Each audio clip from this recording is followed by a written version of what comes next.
This is Truly Independent, a show that demystifies the indie film journey by documenting the process of releasing independent films in theaters. Each week, Garrett Batty and I, Darren Smith, will update you on our journey, bringing guests to share their insights into the process and answer your questions. In today's episode, we're joined by Desmond Denton, a South African-born filmmaker that we have been looking forward to speaking with about his films and his trajectory in the film industry. And we answer 2 listener questions about being a multi-hyphenate and about how to allocate your budget for P&A. This is episode 14 of Truly Independent. Garrett, we're back. Another episode. I'm so stoked. Here we are. How are you, man? Yeah, man. How you doing? It's good to see you. It is good to be seen. I am doing well.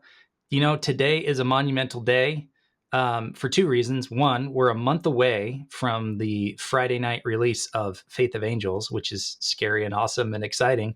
But it's also the first day of school in Provo School District, and my kids are all gone. They're out of the house. They're not interrupting me during a podcast episode. Perfect. So Perfect. that's why I'm all smiles today. I have to go see a movie. Yeah, I need to go see a movie this week. That's awesome. Very cool. How about you? What's new in your world? We're doing well. We're doing well. Just staying busy. Had some great meetings this week with both Faith of Angels and The Carpenter, and things are moving forward. Yeah. I got to say, like yesterday, we had a call with the whole team, and the team has expanded since last week's call. And it was like, oh, they all know what they're doing. Not that I doubted that, but like in a previous episode, we were talking about how things are hard sometimes. And man, just to see everybody like full cylinder, like going at it and saying, this is happening. Like, I don't think I said anything in yesterday's meeting because I was just so impressed with, wow, everything is going the way we hoped it would, that we expected it would, that they said it would. And they have a plan, and trusting in the team has been really a fun thing to experience this week. I felt the same way. I felt like these past, 4 weeks have been different meetings and kind of building the team and getting up to speed and trying to build a little momentum. But yesterday's meeting, where everybody we were essentially reporting on what we had done and our jobs, and it felt like the second week of pre-production when everybody's been hired and you're starting to go, and then it gets more and more exciting because now we'll start to see results. In fact, just this morning I was on and approving the press release that's going to go out this week to all the news outlets about Faith of Angels and coming to theaters. And then we've also have a group sales list that, they've put together a list of all of the potential organizations within proximity to theaters where we're releasing. And there's somebody has the assignment to reach out to these organizations and see if they would want to participate in a group screening. So there's a lot of work being done, and the momentum is building, and it was cool to see. Yeah, super cool. I like that analogy that it feels like the second week. And so for time-wise, like for people that are wanting to follow in our footsteps a little bit here, we're 4 weeks out from the Utah limited release, but we're 6 weeks out from the, more broader, it's not quite a national release or nationwide release, but where the movie is available in many, many more states and cities. And that everyone has said, like, that's the sweet spot. 6 to 8 weeks out is like, if you do it earlier than that, you might peak before your weekend release, and you don't want people to forget about your movie. You want all the momentum to be building leading up to that opening weekend, like we've talked about, so that we can have a really high per screen average. And so everybody's running the play, and it's really fun to watch. So been fun. Darren, let's talk about box office real quick before we get into our guest, which I'm excited to get into our guest because it's a friend of mine that we're fun to talk to. Okay, box office. Top 10 of the weekend. This was It Ends With Us came out. It opened at number 2. Yeah, way to go. What a power couple. You got Ryan and Blake opening 1 and 2. He had to beat her out, $55 million for Deadpool and $50 million for It Ends With Us. But the big story there is that It Ends With Us beat the per screen average of Deadpool. They're $13,800 per screen, and Deadpool is $12,000. They're just on more screens still. But way to go, guys. Like, they've made a lot of money and beat all the projections that everybody was putting out there, I think they were saying 20 to 25, and it like doubled it. So way to go. They know how to market movies, those two. Yeah, Blake and Ryan. And then if we look down at our model, so this is interesting. The Cuckoo is I guess it looks like a horror movie, released on 1,500 screens. It came in at number 9 with 3 million. So if we half that, we're at 600 screens. Well, if we more than half it, but our release is 600 screens. Our goal is 1.2 to break into the top 10. If we had released on this weekend, we would not break into the top 10. Yeah. Which is kind of interesting. In fact, this is the highest average of a top 10, or whatever. The highest threshold is 3 million to break into the top 10 this weekend. I guess 1.9 beats Long Legs. Yeah. But yikes. Yeah, there's one I want to pull up, though, because it's an interesting to see it. They're not quite in the top 10, so I don't think we've talked about them yet. But in the number 11 slot, we have DD. And this is its third week, and we want to look at the trajectory here. So week 1, they opened on 5 screens at an average of $57,000 per screen, made $288,000 that weekend. And then last week, they added 42 screens and still had a $14,600 per screen average. So then you look at this week, which is their third weekend in theaters. Again, they're number 11 doing 645,000 this weekend, but they added another 153 screens. So they're now at 200 screens, and they've done 1.6 million so far. So that really does track closer to what we're trying to do with Faith of Angels. We're opening a little wider than 5 screens, but that's the goal, is like open on a certain number of screens in Utah and then expand to like that 200, 300 range and maintain the per screen average. You look at theirs, even though they added 153 screens, they're still at $3,000 per screen average. They are the 4th highest per screen average this weekend. So pretty crazy. I should say 5th highest because Sing Sing came out at number 14, and that's a $5,800 per screen average. But still, like the model, it looks like Sing Sing is actually running that same play. They started on like 8 screens, and now they're at 39 screens, and they'll probably go wider, even further. So it's exciting to see even the bigger players like Focus Features and A24 kind of doing the same thing as we're going to be doing. Yeah, different models. It's cool. It's fun. I could get lost. I mean, we could do a whole 24-hour podcast series on like analyzing numbers, but then you get into being a projectionist. And yeah, we've certainly done it together. Spent hours diving into spreadsheets and looking at numbers. So we owe the audience a dedicated numbers episode, but that'll come later. We're too focused on the release right now to do that. We'll do that. Well, awesome. I'm excited to meet our guest today. We have Desmond joining us. He's a South African-born filmmaker. Is he living in the U.S. now? Lives in the U.S. We met at a film festival a little bit ago where I was screening The Carpenter, and he was screening one of his films, and just immediately hit it off. And so I'm so excited to bring him on the podcast today. Awesome. Let's do it. Hey, indie filmmakers and movie lovers. This show is sponsored by Purdy Distribution. Since 2011, they've been bringing incredible independent films to theaters, like Garrett Batty's The Saratov Approach, T.C. Christensen's Love Kennedy, and McLean Nelson's Once I Was a Beehive. They've worked with top-notch directors like Mitch Davis and Mark Goodman, specializing in family, faith-based, and funny films. This year alone, they've released hits with JK Studios like Go West and Villains Inc., and have even branched out internationally with films shot in South Africa and Japan.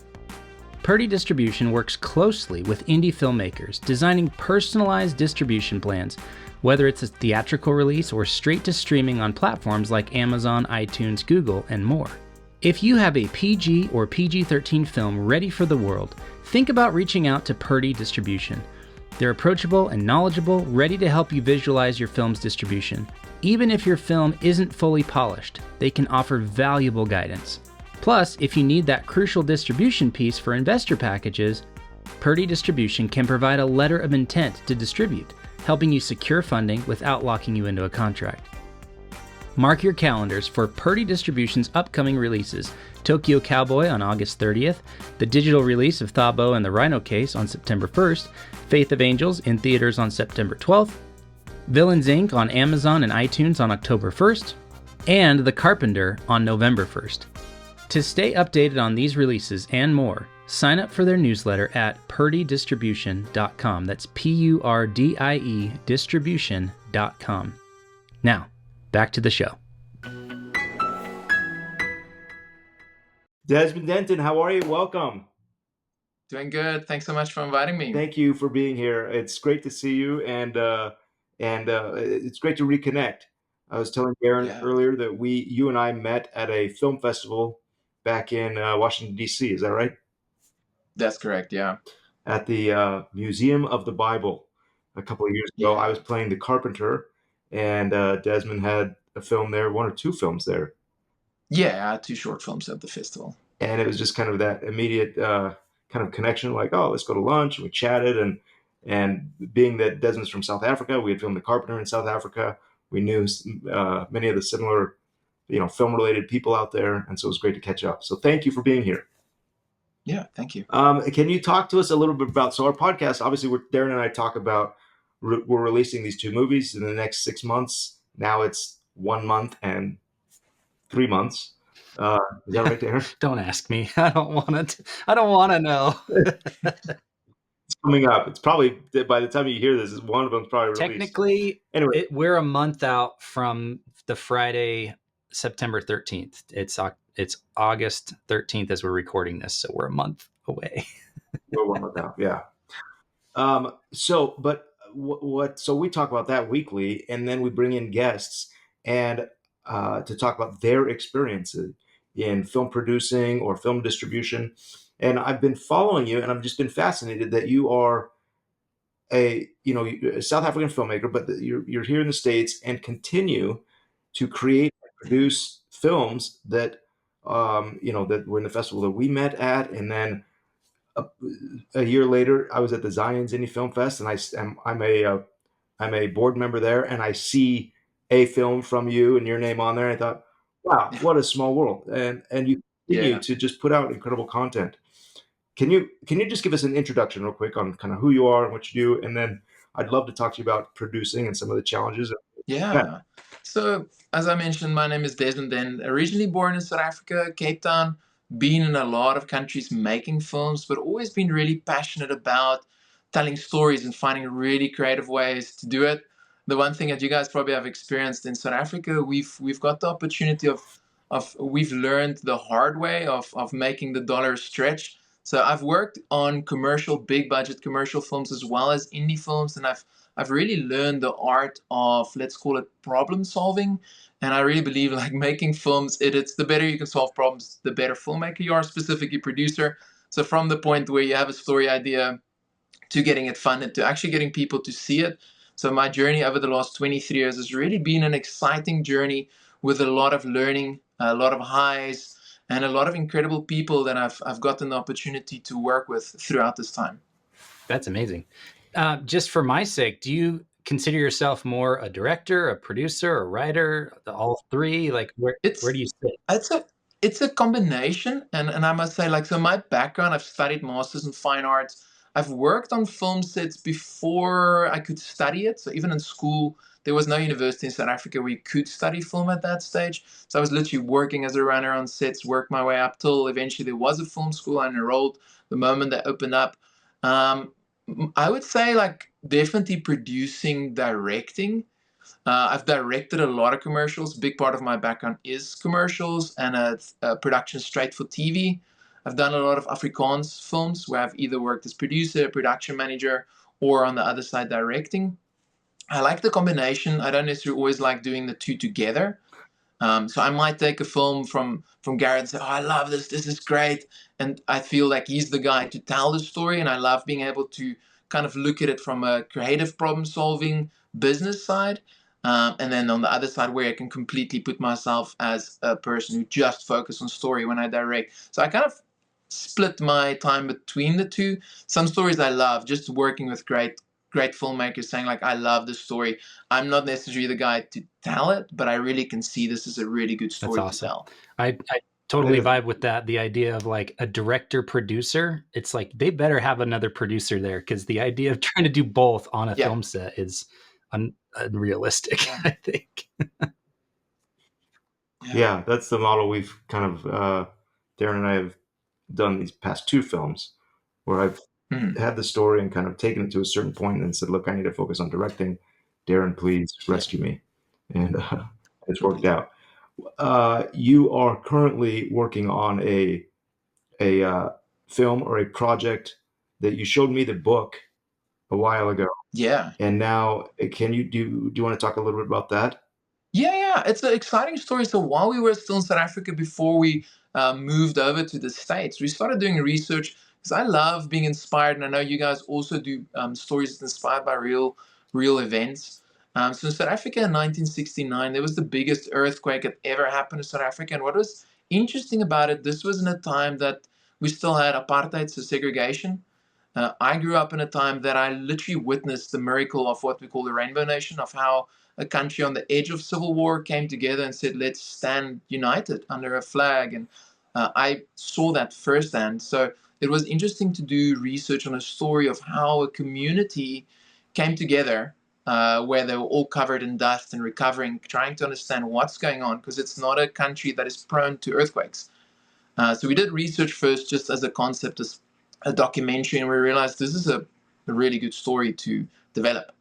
And then we decided to do a book with it. I don't normally do books, but we felt like this is a story because it's so significant historically. We decided to do a storybook on it, got released in the US, out at a lot of bookshops, including Barnes and Nobles. And then in my language, Afrikaans, it's set out in South Africa through a different company.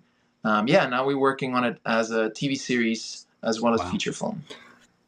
So as a producer, I mean, what you've described in the last answer hasn't been like day to day. I'm on set solving problems, and yet it seems like you're laying this foundation or participating in this story and sort of stewarding that story into different mediums.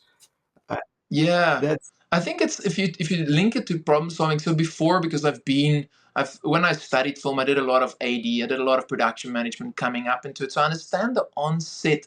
I always call it about, I know how the running circus work, and I've been part of it for so long that if I don't see the trucks, I don't see, it kind of feels strange. But at a certain stage before I came to the States, I had the opportunity to say, okay, well, now I want to zone in only on the stories I want to tell.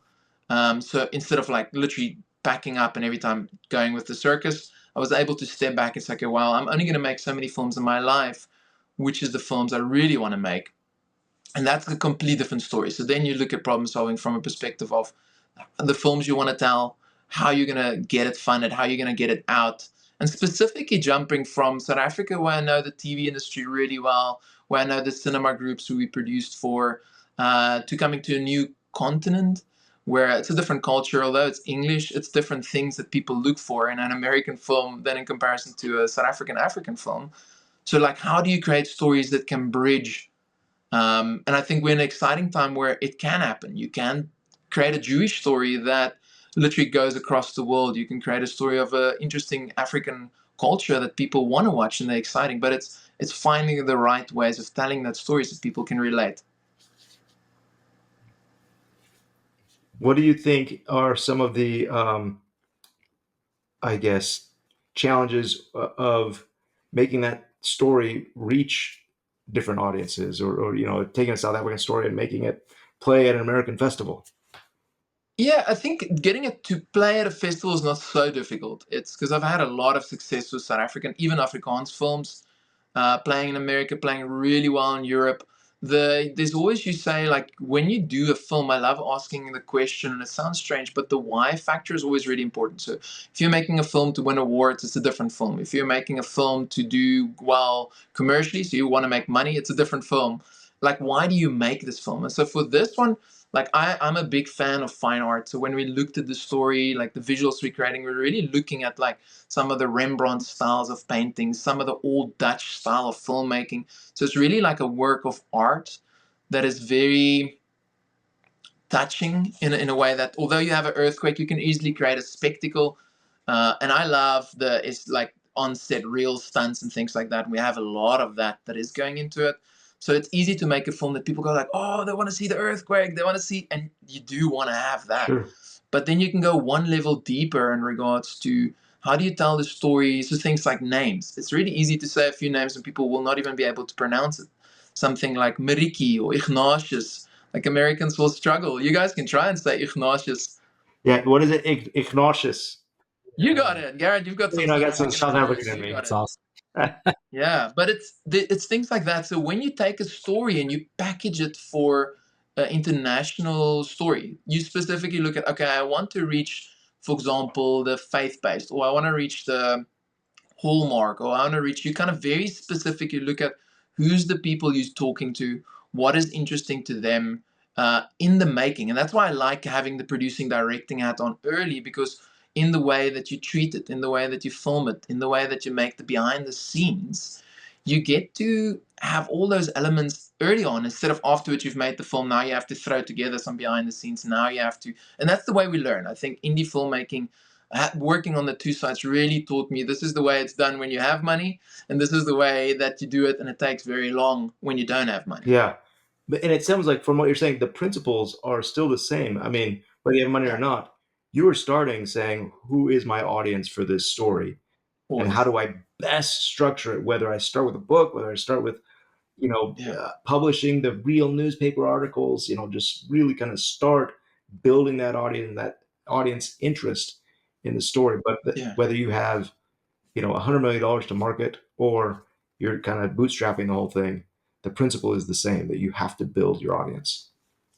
Yeah, and know you're talking to. It's not just like throwing out a political campaign and hoping someone sees it on YouTube. It's really like very specifically saying like, oh, well, I know, for example, with this film, it is people who are interested in historical dramas. It is people, because it's an ensemble cast, it's people who like family and faith-based stories. So you've got, and you can go to details. You can really niche it down so much that, and if I always feel if you hit that key audience, it can go to the next group. But if you miss the key audience, like you just have a watered down story that you need to throw and spend a lot of ad money on to hope someone watches it. Yeah. So I'm curious, because I don't know that I've heard too many indie producers like write a book, get a book out in the world, and then use that as a catalyst to get the movie made. So how is the book, the process of writing it, publishing it, getting it out there, how has that helped you with the film side?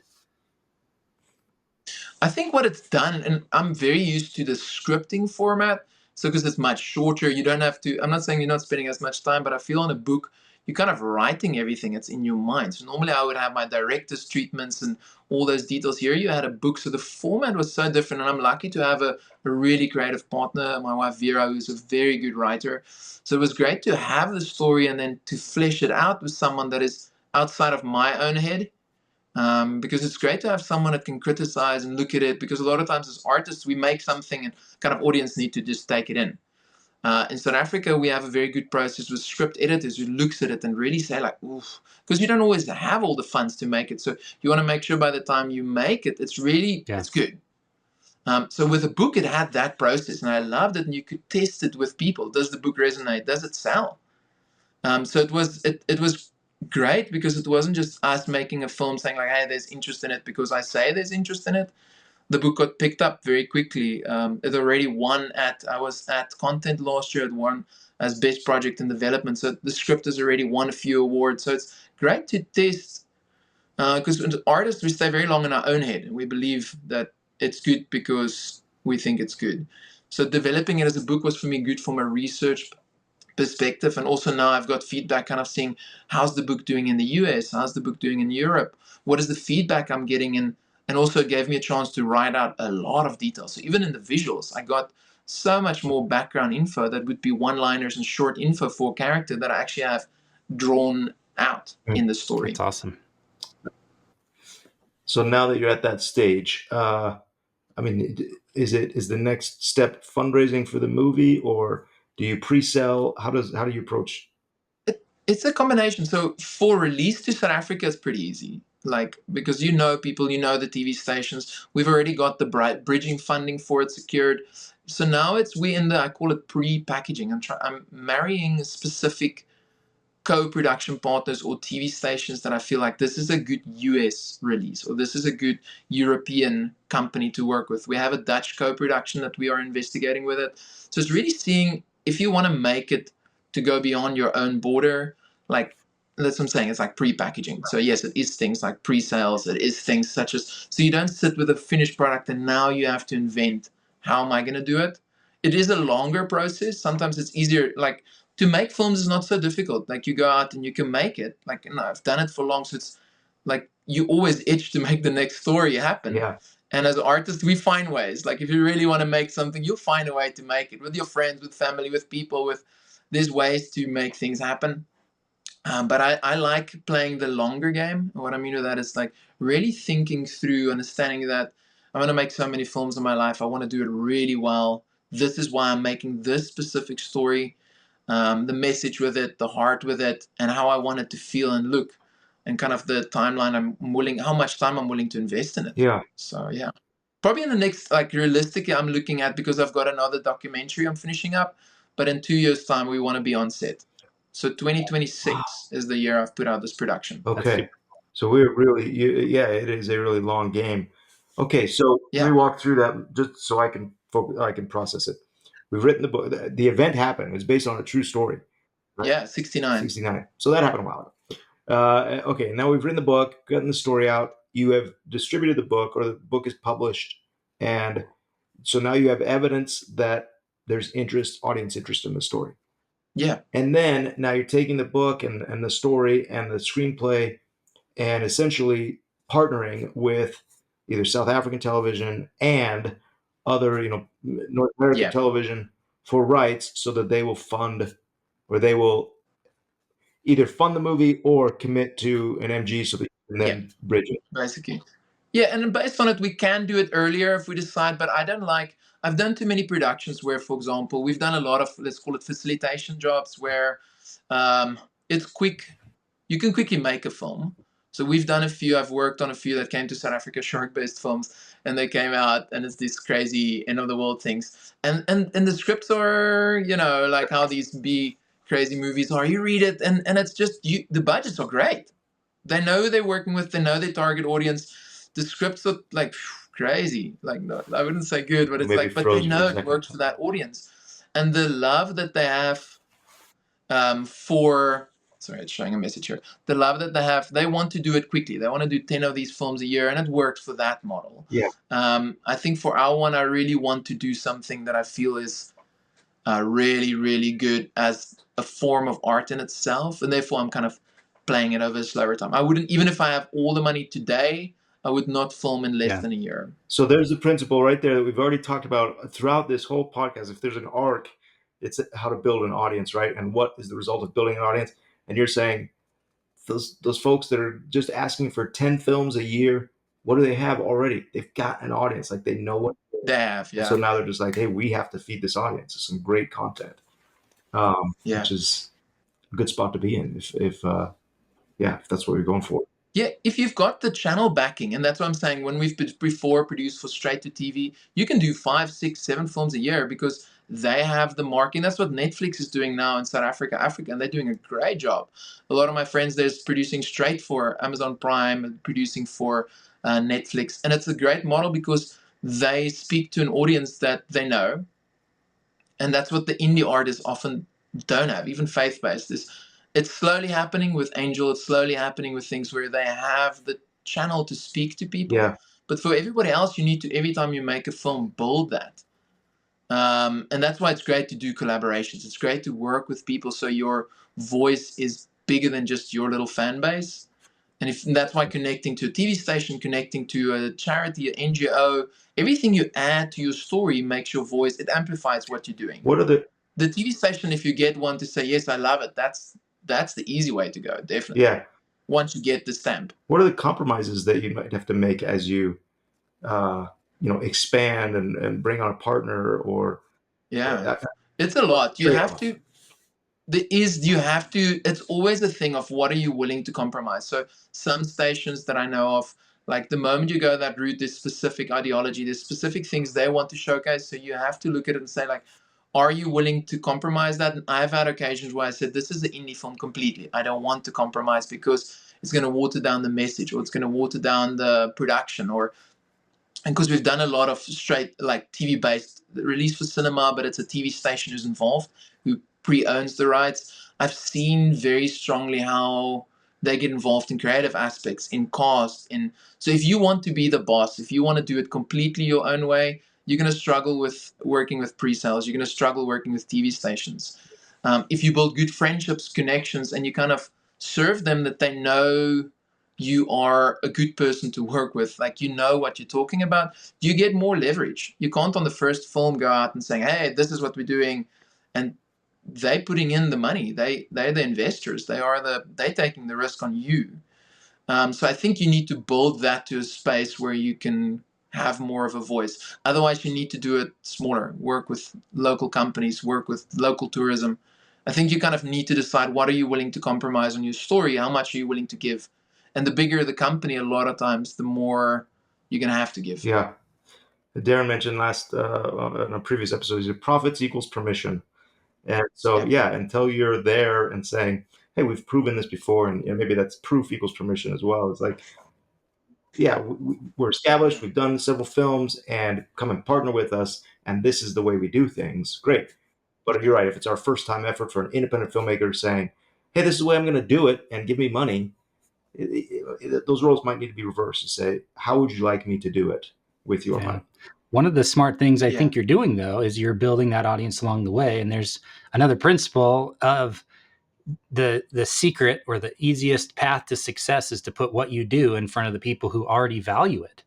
Instead of making a movie that you're super passionate about and you've put all this time and effort in and you've been thinking about it for 15 years, and then you make the movie and then you have to go to the marketplace and try to convince people to buy it or to distribute it or to watch it or to get a ticket. Like, that's hard to convince people to get something that they don't want. Yeah. So what I love about the story you've shared is like you're progressively validating the project along the way, growing the audience, and that's helping you get the leverage you need to get the next group of people and the next group of people. And ultimately, that's going to lead to you having a big audience for this film, but you did it step by step instead of having to go, like you said, spend a lot of money to reach and convince a lot of people that this is a movie worth seeing. So smart. I love that. Thanks, man. Yeah. I think you learn things on the way as you make stories. And like I love always saying to people, if you understand your why, you can understand what success means to you. You can understand kind of like and it's just being honest with ourselves. It's an industry that is very easily, specifically coming from commercial filmmaking, commercials with big brands. It's very easy to tap yourself on the shoulder and say, "Hey, look how great I am." But really going back and specifically as faith-based filmmakers, saying like, "Why are we doing this? Whose story are we ultimately telling?" And like, and it's a interesting question to ask whenever you do a production, to say like if we say like what is the compromises we're willing to make, like you have to start there, like on the story you want to tell, the integrity of the story. And that's why we did the long process on doing the research about the people in the old age homes, the people that experienced it, in the orphanage that fell down, and just getting to know those people. And that's with real life stories, but even non like stories that you make up. There's authenticity that you can create a spectacle, you can create something amazing, but at the same time, being able to tell it truthful, being able to really resonate with like value, and touch people's hearts, as well as obviously entertain them along the way. Yeah. So one other question I wanted to ask you was, I'm sure I know of a lot of filmmakers here locally in Utah that are in that kind of commercial world, or they're doing short films. They're trying to, make that transition into features. So from your experience, having done all of your background, what was that experience like? And what was maybe the one or two things that you feel most led to you being able to transition from doing commercial work, from doing work for hire, to I'm a filmmaker. I'm in charge of my own films and I'm doing it my way. I think it needs to be the right time. I think it's good to start with what we call proof of concepts, so short films. So if you have like we've had a book that we've done for CBS, some of the turning point stories. So it's a real person we met. We got to know his story, thought it's a great feature. And we just made a proof of concept of it, first of all, like a short 5 to 10 minutes. See, do people love it? Like I always say, it's great to test your concepts and to be able to show it. And the better you're able to show it in the short format, the better you'll be able to get it through in a longer format. So when we do commercials, it's 30 seconds that needs to portray a whole brand, their values, and they spend a lot of money making sure that you're doing Yeah. it wow. So on a film, sometimes the first time I went to cons, we told them, yeah, that's the budget that we can do it in South Africa. And they asked me, how many minutes is your film? Just because like the dollar rand exchange is so big, you can make really good quality films on a very different budget. And the crews are really good, the food is really good, the settings, but it's understanding when you're doing a film, doing a story. I love the short film format. It's not necessarily a commercial viable thing. Like obviously you're not gonna, um, yeah, you're not able to necessarily live on it as an extent as a commercial filmmaker, but it's a really good way to learn your skills. We were involved in what's called the 48-hour film festival a little while before we came to US. So I've been doing filmmaking for a long time, and I thought like it's a great challenge. And at that stage, the 4K cameras just came out, and the idea with 48 hours is basically you draw from a hat a line, you get to have a specific prop, and you have 48 hours to write the script, to shoot it, edit it, and deliver it in. So when I started that process, I was saying to some of my filmmaker friends, I think of entering, and I kind of shared with a few. And before I was done, we had like 36 filmmakers who all, and more people wanted to get involved. I had one of the props companies saying like, here's a truck for whatever you need, because you don't know what your genre. We ended up pulling like a detective noir. So you have to very quickly get everything, write everything. And we won a lot of awards, 12 nominees. And that really just comes from a background of making films. And that short film doing it really well really led to our next project. When we did our sci-fi film that's coming out end of this year called Spelonk, that's the Afrikaans title. Um, yeah, that definitely sharpened my skills and the filmmakers I wanted. And a lot of the people who worked on that worked with me for years. When I said to them, let's do it, they were up for the challenge because I built that repertoire, that relationships. And the props company, when I went to them, they said, yeah, come take what you need. You don't need to pay. You've worked with us. You've brought so many clients. So it's really, I definitely feel it's relations, like serving other filmmakers. Whether I was working as an AD on another feature film for a person, when the time came and I made my first feature, a lot of those people were working with me, and it's and that's what I'm saying. I really believe in the long game. It's serving people, it's serving God. It's like understanding your why. Then by the time your opportunity comes, I feel you've done your due service, to allow you to tell the story, because you've told other people's stories. Amazing. Yeah. Desmond, it's easy to see why you're continuing to succeed at that what you do. You seem like you have this anchor and grounded, and you're relentless at continuing to tell stories. That's it's cool to see that. We haven't talked a little bit at this podcast very much about film markets, but you've had experience, going to a film market and either presenting there or pitching or just seeing what there is. Can you just give us a brief overview of what the reason is, or what's a film market, and if that's beneficial for indie Yeah. film to consider going there?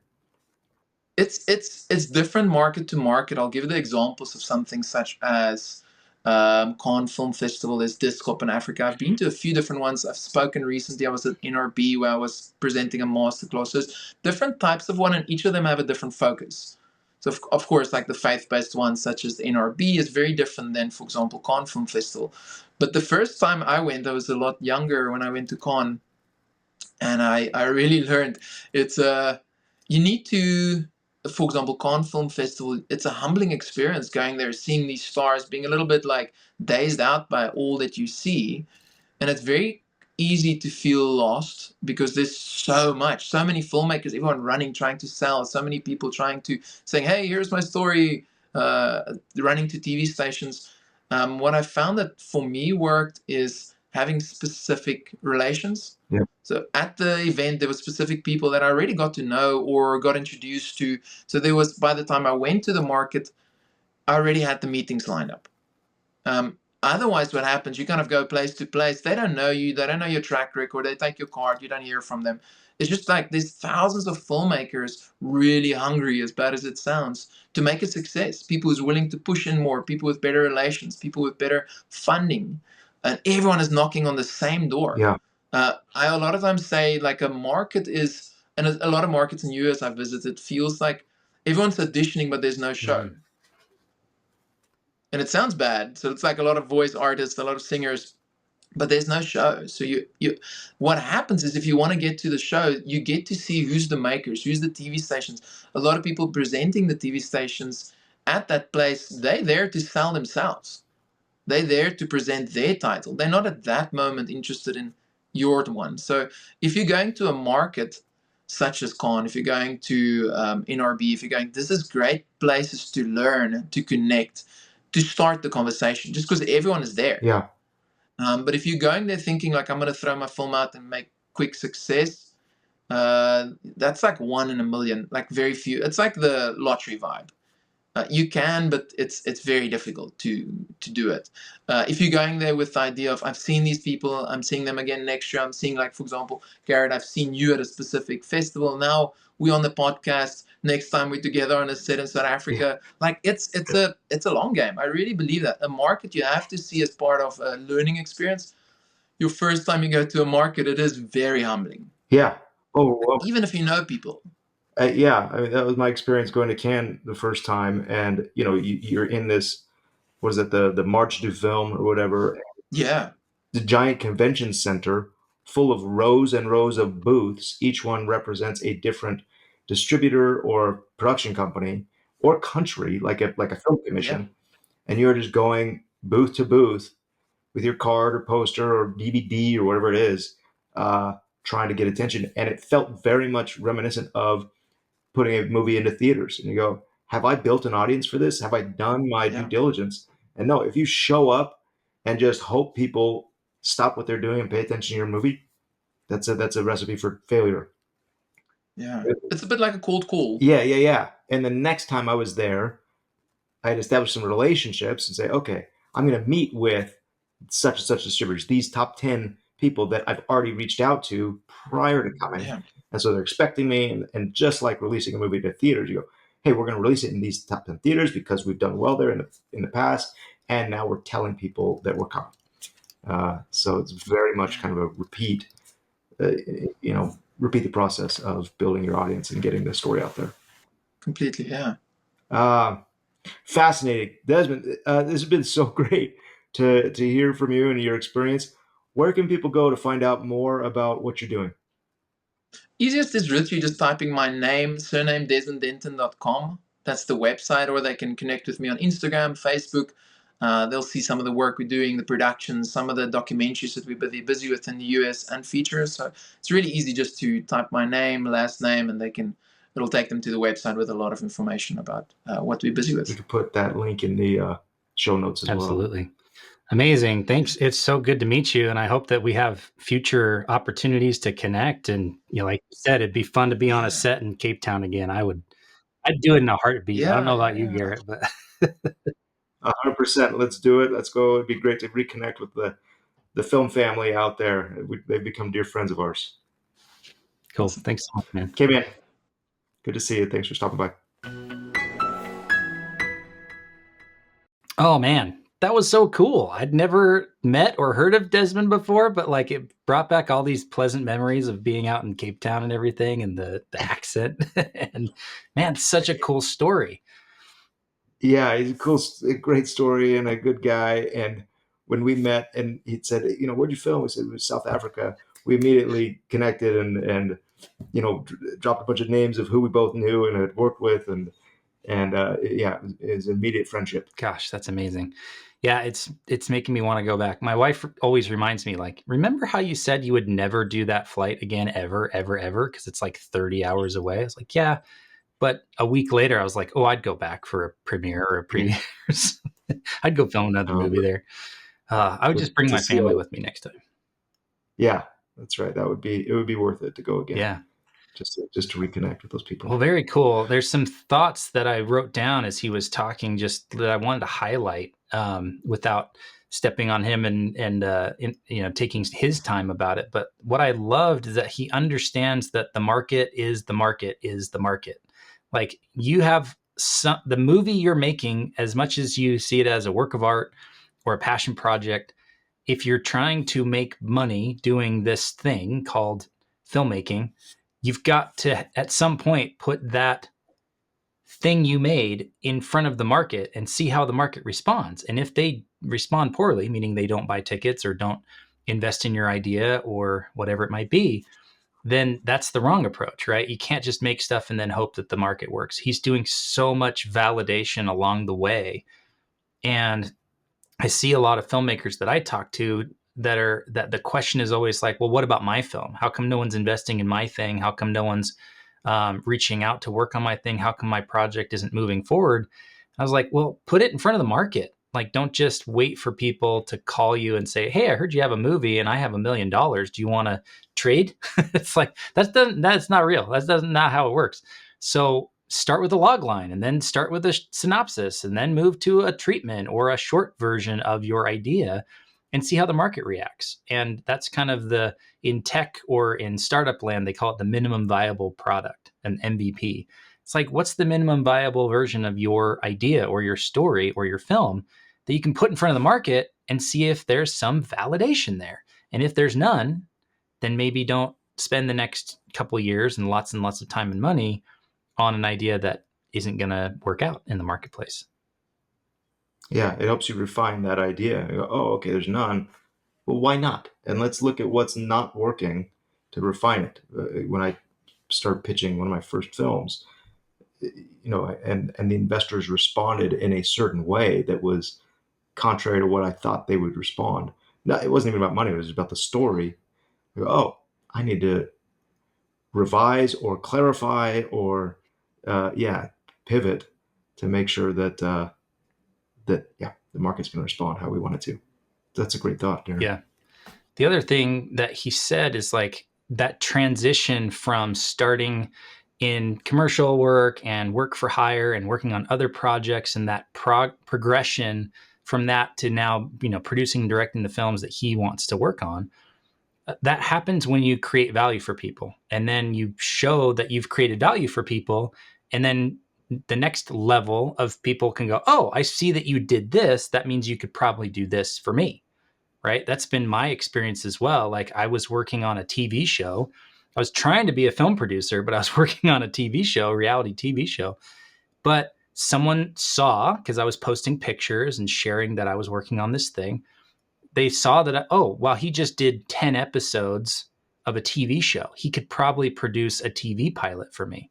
So I was hired in between seasons to go and executive produce and produce a TV pilot that then was being shopped around town, and then COVID hit. So that all died. But the fact that someone that I knew who had never hired me as a producer before saw that I'd created value over here on the TV show allowed them to trust me enough to invest money into a TV pilot and hire me to do it. And that led to other opportunities where I was then hired to produce my first movie with Amy Redford. Yeah. And so it all came from, I created value over here and I'm ready for the next step. But rarely do I see people go from, I have an idea for a movie and I've been doing very small scale commercial work. And now I want to do a $3 million feature film and I want to be the writer, director, and producer. That's too big of a gap. So you got to do it step by step, just like Desmond talked about how he did it. Yeah. Yeah, that's good. It's cool to see him do that and to prove that it works.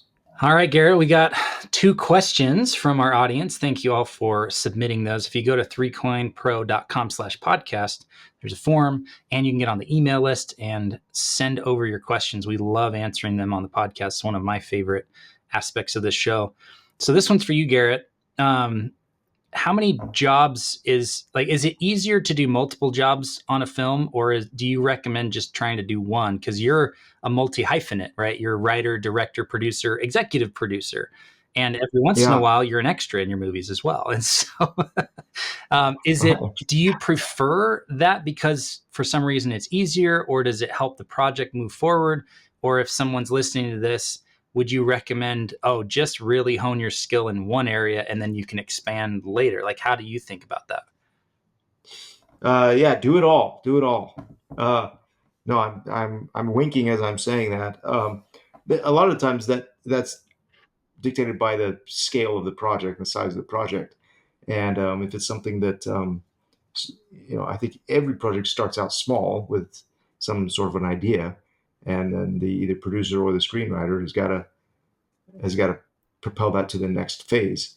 Um, so I think you, as an independent filmmaker, my process, and it could be wrong, the process that I've done is I take on whatever role I need to take on to get the project to the next phase.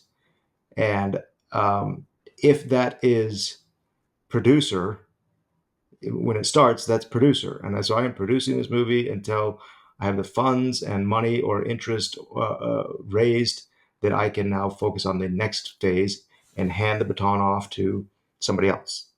And that's what I've done with these past two, Darren, where, we've gotten it, I've found money for the screenplay, and then yeah, I guess the next phase would be to write the movie, and that's something I enjoy doing. So I'll write those scripts, um, and then go back to producer mode and either hire the team that's going to do that, and that's where you've come in, so that I can then focus on directing. Yeah. Um, Have you done? that's in my world. I would imagine there are lots of different ways to do it. Yeah. I'm actually curious that I'm surprised I don't know this, but have you done any projects where you've just written or just directed, or have every one of your films been you as the writer, director, producer? I've been hired to write different projects that are either episodes for TV. I was in a writer's room for a series that ran for a little bit, and I've enjoyed that. And then I've also been hired to either produce, I guess hired to produce. I've been brought on as a producer where there's a director involved, and then vice versa. I've just been hired to direct. I did a documentary with John Voight, and Adam Abel was producing that and hired me to direct it, which was a thrill. Ryan Little shot it, who ended up shooting Faith of Angels. So Nice. um, yeah, it's fun to be able to bounce between roles. Yeah, that's really cool. And I think my answer is the same. I'm very much a producer. I have no aspirations to be a director. I do love writing. I've written about half a dozen scripts and TV pilots over my career. None of them have been produced yet, but I'm working to change that. But I really love the idea of hiring a writer director or hiring someone else to touch up those or rewrite those scripts rather than be like, this is my script and it's precious and don't change a word. I just don't see that as being in service of the film.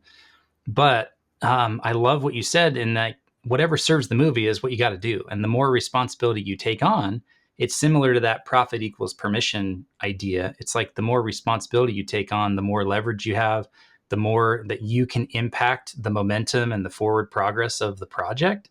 And so a lot of times if you're a writer and you've got a script that it's validated, you've put it through the ringer and you've gotten good feedback and you've revised it and it's ready to go to the marketplace, but you can't get it to the next level.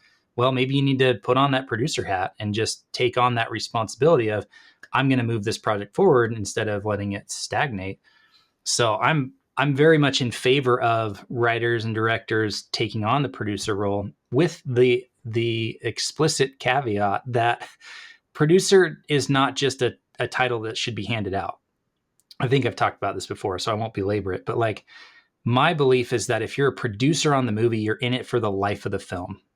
And so I really am passionately like working on these two releases because I don't want to just sit back and hope that they turn out well. Like I want the movies that I have my name on as a producer to be successful. And so I'm involved in the releases of these movies. And years from now, when it's coming down to, hey, the license for this streaming platform is ending and you need help on that, like, yeah, I'm in it. because I signed up for the life of the film. So if you're thinking that, oh, I'm going to be a writer, sell the project to someone, they're going to produce it, but I get a producer credit, it's like, well, maybe not. Maybe don't have that Sure. expectation. I think that as you're watching the end credits and there's 5 minutes of scrolling names, each with a different title, there's those titles each have a job associated with them. Those are not just vanity titles. And so, yes, like you say, producer better produce the movie. And I've had people come to me and say, "Hey, here's an idea, here's a thought for a movie, and I want to produce this with you." And I love that. I'm very grateful that they would want to work with me. And I would say, "Oh, wonderful! What have you produced?" And they go, "Oh, I haven't done anything. I haven't produced anything." Wonderful, great. And in my mind, I say, you're not a producer. I'm not going to produce this with you until you know what that role is and you're going to do it. Um, but that doesn't mean let's not work together. But let me show you how to produce a movie, or let's bring on a producer that can help you succeed in what you eventually want to be, which is a producer. Yeah. Love that. So anyway, Love that approach. that's a long. Okay, second question that came in is a kind of a budget question. It says you have P&A. You said you have P&A. How do you handle marketing and promotions for an indie film? That's cool. I love Yeah, man, that way to be in the right mindset, right? Yeah. When we've been in the thick of that, right? The last few weeks, our time has been spent on what is the marketing for this movie.